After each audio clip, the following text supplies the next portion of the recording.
ଆପଣ ଜାଣନ୍ତି କି ବାଇବଲ କଣ କୁହେ ମୁକ୍ତି ବିଷୟରେ? ଲୋକମାନେ ଭାବନ୍ତି ଯୀଶୁ ଆସିଥିଲେ କେବଳ ପାପରୁ ବଞ୍ଚାଇବାକୁ, ନର୍କରୁ ରକ୍ଷା କରିବାକୁ। କିନ୍ତୁ ମୁକ୍ତିର ଅର୍ଥ କେବଳ ପାପରୁ ମୁକ୍ତି ନୁହେଁ। ଏହି ମୁକ୍ତି ଅନନ୍ତ ଜୀବନର ଏକ ପ୍ରବେଶ ଦ୍ୱାର ମଧ୍ୟ ଅଟେ।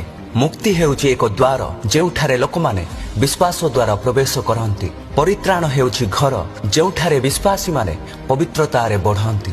ପୁଣି ଅନନ୍ତ ଜୀବନ ହେଉଛି ଗୌରବର ଉତ୍ସବ ଯେଉଁଠାରେ ବିଶ୍ୱାସୀମାନେ ସ୍ଥାୟୀ ହେବେ। ପାପ ଆମ୍ଭମାନଙ୍କୁ ନରକର ଯଜ୍ଞ କରିଥିଲା, କିନ୍ତୁ ଯୀଶୁ ତାହାଙ୍କ ରକ୍ତ ଦେଇ ଏହି ନରକର ଦ୍ୱାରକୁ ବନ୍ଦ କରିଦେଲେ। ଏବେ ତାହାଙ୍କ ପବିତ୍ର ଆତ୍ମା ଆସିଛନ୍ତି ଆପଣଙ୍କ ମଧ୍ୟରେ ବାସ କରିବା ପାଇଁ, ଏହି ଶରୀରକୁ ଈଶ୍ୱରଙ୍କ ମନ୍ଦିର କରିବା ପାଇଁ, ତାଙ୍କ ଜୀବନକୁ ଆପଣଙ୍କ ମଧ୍ୟରେ ଜୀବନ୍ତ କରିବା ପାଇଁ, ଏହି ଦୁଃଖ କଷ୍ଟ ରୋଗ ବ୍ୟାଧିର ଶରୀରକୁ ଏକ ଗୌରବର ଶରୀରରେ ପରିବର୍ତ୍ତିତ କରିବା ପାଇଁ। ତେଣୁ ମୁକ୍ତି ଏକ ଆରମ୍ଭ, ପରିତ୍ରାଣ ହେଉଛି ଏକ ଆତ୍ମିକ ଯାତ୍ରା।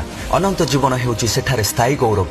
ସେଠାରେ ଭୋକ ଶୋଷ ନଥିବ, ସେଠାରେ ଦୁଃଖ କଷ୍ଟ ରୋଗ ବ୍ୟାଧି ନଥିବ, ସେଠାରେ ଆପଣ ବୃଦ୍ଧ ହେବେ ନାହିଁ କିମ୍ବା ମୃତ୍ୟୁ ଦେଖିବେ ନାହିଁ। ତେଣୁ ମୁକ୍ତିର ପ୍ରକୃତ ଅର୍ଥ ହେଉଛି ପାପରୁ ମୃତ ଏବଂ ନୂତନ ଜୀବନରେ ଜନ୍ମ, ପବିତ୍ରତା ଏବଂ ଗୌରବ ମଧ୍ୟରେ ଅନନ୍ତ ଜୀବନ। ଯଦି ଆପଣଙ୍କୁ ଏହି ରିଲଟି ଭଲ ଲାଗିଛି ତେବେ କମେଣ୍ଟ କରନ୍ତୁ ଆମେନ୍।